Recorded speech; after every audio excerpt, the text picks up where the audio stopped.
देवी की जय। सभी संत ब्राह्मणों की जय। सभी भक्तों की जय।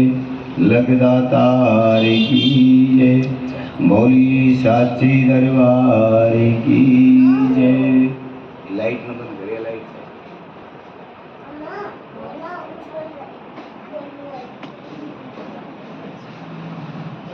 परम मंगल में सर्वेश्वर सर्वाधार सर्वशक्तिमान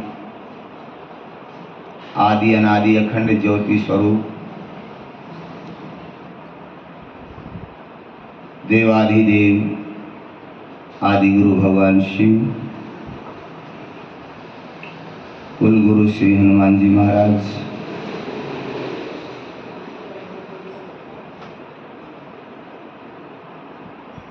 पुराण पुरुषोत्तम भगवान की वांगमयी मूर्ति श्री आदि शक्ति माँ भगवती दुर्गा जी, यज्ञ के यजमान संत वृंद विप्र वृंद, मातृशक्ति, दूर दराज से आए हुए कथा रसिक भक्तों व संत महंतों के हृदय में विराजमान सच्चिदानंद भगवान के चरणों में कोटि कोटि नमन।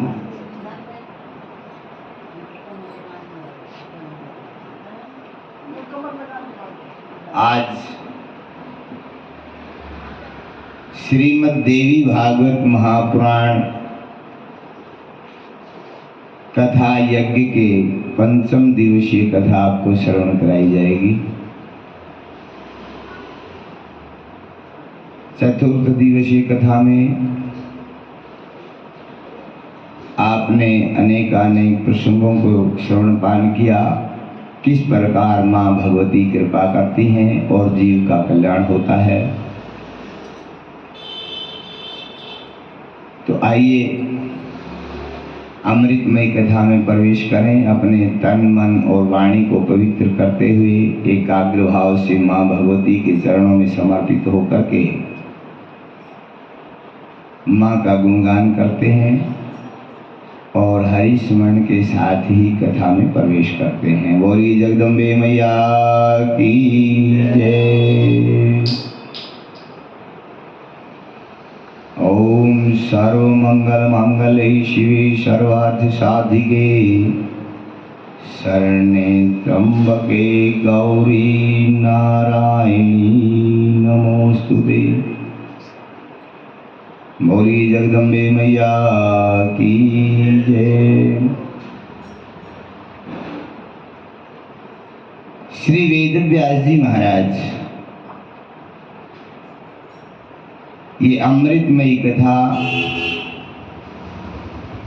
महाराजा परीक्षित के पुत्र जन्मेजय को श्रवण करा रहे हैं और इधर श्री सूत जी महाराज नैमिषारण्य तीर्थ में सोनकादिक 88,000 ऋषियों को ये कथा सुना रहे हैं, जो कथा हम अपने इस धर्म प्रांगण में बैठ करके श्रवणपान कर रहे हैं। श्री वेद व्यास जी कहने लगे, राजन, सूर्य वंश में एक राजा हुए हैं जिसका नाम है सरियाती महाराज। सरियाती माँ भगवती के बहुत बड़े उपासक हैं। माँ भगवती की कृपा से हर प्रकार से संपन्न हैं, आनंदित हैं। एक बार महाराजा सरियाती अपने परिवार के साथ आमोद प्रमोद से वन विहार करने के लिए निकले। चलते चलते एक स्थान पर रुक गए, विश्राम करने लगे, जलपान आदि करने लगे। सभी अपने अपने स्थानों पर आराम से विराजमान हैं, लेकिन महाराज सरियाती की एक कन्या है जिसका नाम है सुकन्या।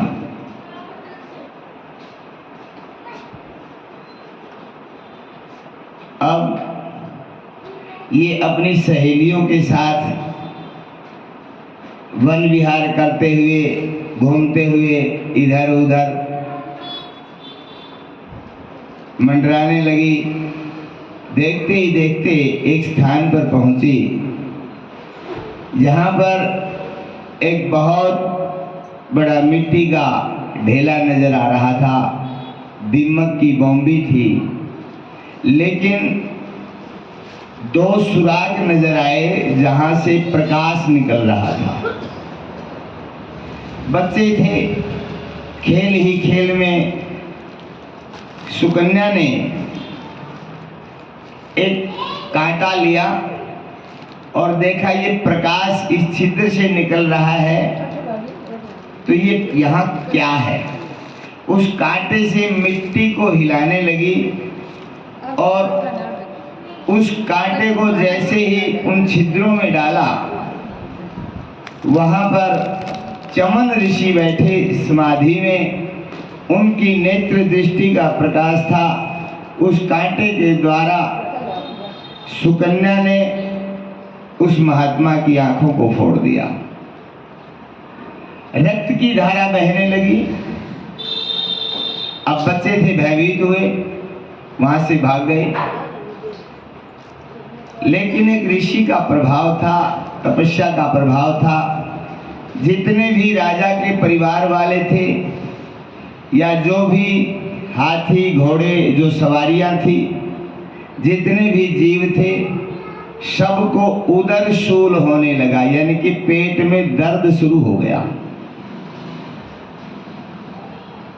अब एक दूसरे की तरफ देखने लगे, जिससे पूछें वही वेदना से दुखी है। सभी बताते हैं हमारे पेट में दर्द हो गया, हमारे भी पेट में दर्द हो गया, हमारे भी पेट में दर्द हो गया। महाराजा श्रीयाती ने सोचा इसका क्या कारण हो सकता है। पशु भी छटपटाने लगे। महाराजा श्रीयाती जानते थे कि इधर थोड़ी दूर पर चमन ऋषि का आश्रम है, हमें महात्मा की शरण में जाना चाहिए, वहां से कोई समाधान होगा। जाकर के देखा तो चमन ऋषि की आंखों से रक्त प्रवाहित हो रहा है और चमन ऋषि की समाधि टूट गई है। चमन ऋषि को वेदना हुई। उसके आवाज को महाराजा श्रीयाती ने सुना। सबसे पूछा कि यहाँ कौन आया था। पता चला सुकन्या ने ये अपराध किया है। महाराजा श्रीयाती क्षमा याचना मांगने लगे। महाराज, ये तो बच्ची है, अबोध है, अब इससे हो गया, कोई बात नहीं, आप कोई ऐसा उपाय बताएं जिससे हम सभी स्वस्थ हो जाएं। चमन ऋषि ने कहा, राजन एक उपाय है। क्या? अब मैं तो वृद्ध हो चुका हूं, मेरी आंखें सुकन्या के द्वारा फूट गई हैं, अब मैं चल फिर नहीं सकता, इसलिए आप अपनी बेटी सुकन्या को मुझे सौंप दो। ये मेरी पत्नी बन करके मेरे साथ मेरी आंखें बन करके रहेगी, ये मुझे रास्ता दिखाएगी, ये मेरी सेवा शुश्रूषा करेगी। अब मैं तो अपना कार्य करने में समर्थ नहीं हूँ। राजा ने एक बार तो जब ये बात सुनी तो मानो पहाड़ ही टूट गया हो। कहाँ तो वृद्ध कृषकाय और ये जंगल सुनसान, जहाँ पर शेर आदि व्याघ्र पशु निरंतर घूमते रहते हैं, कोई रक्षा सुरक्षा करने वाला नहीं। फूल जैसी कोमल बेटी को कैसे यहाँ पर छोड़ दिया जाए। लेकिन सभी मंत्रियों से मंत्रणा की। राजा ने निर्णय लिया, अगर एक जीव की बलि देने से बाकी सभी स्वस्थ होते हैं तो हमने उस जीव को त्याग देना चाहिए। ये समझ करके बाकी सब सुखी हो जाएं, राजा ने अपनी पुत्री सुकन्या का हाथ चमन ऋषि को दे दिया और चमन ऋषि ने पत्नी रूप में सुकन्या को स्वीकार किया। महाराजा श्रीयाति अपने परिवार सहित वापिस राज्य में आ गए। समय निकलने लगा, सुकन्या